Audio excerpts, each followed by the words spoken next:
Enseñanza número 1. La comunidad de la que Jesús formó parte. Subtema C. El mensaje de Jesús, el reino de Dios. Jesús anuncia el reino de Dios y es una buena noticia porque significa que ya está en el mundo la salvación querida por Dios. Pero ¿qué es el reino de Dios? El reino de Dios no es un lugar, sino el acto de reinar por parte de Dios en la vida de nosotros y en la vida de las demás personas para hacerlas felices. Por eso, más que hablar del reino de Dios, podemos hablar del reinado de Dios, que es más que un reino. No es un reino material, no es un lugar, más bien es la acción de Dios, es un don de Dios, no es fruto del esfuerzo humano. Es un reino o gobierno diferente a los que hemos conocido hasta el momento. En él, los más grandes son aquellos que sirven con amor y los humildes, los pequeños y los limpios de corazón son los más importantes.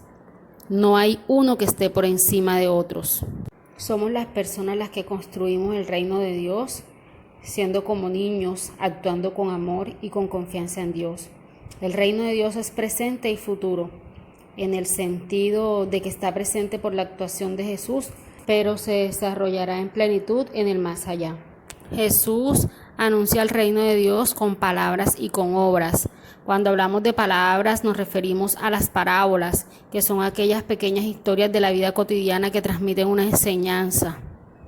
Lo importante de ellas es la enseñanza que transmiten. Los temas de las parábolas de Jesús estaban tomados pues de la vida cotidiana de la época, de la actividad laboral de aquella época, como la siembra, la siega, el pastoreo, la pesca, de la vida social como las bodas o los banquetes, de las tareas diarias de la casa como amasar el pan, barrer. Algunas parábolas nos hablan del reino de Dios como la del sembrador. Otras se centran en presentar actitudes de Dios como su bondad y su misericordia hacia nosotros. Un ejemplo de ello es la parábola del hijo pródigo. Y otras contraponen una actitud positiva con una negativa, invitándonos a acoger la positiva. Un ejemplo de ello es la del administrador astuto. Además de las parábolas, Jesús anuncia el reino de Dios con obras y nos referimos a que hizo milagros, que son los signos que nos demuestran de que el reino de Dios ha comenzado. En sus obras Jesús curó enfermos, resucitó a algunos muertos. Ejemplo de ellos fue Lázaro, expulsó demonios y dominó a la naturaleza. Jesús anunció el reino de Dios con palabras a través de las parábolas, también con obras haciendo milagros, pero además de ello Jesús comía con los pecadores, se acercaba a los marginados, revelando la misericordia de Dios.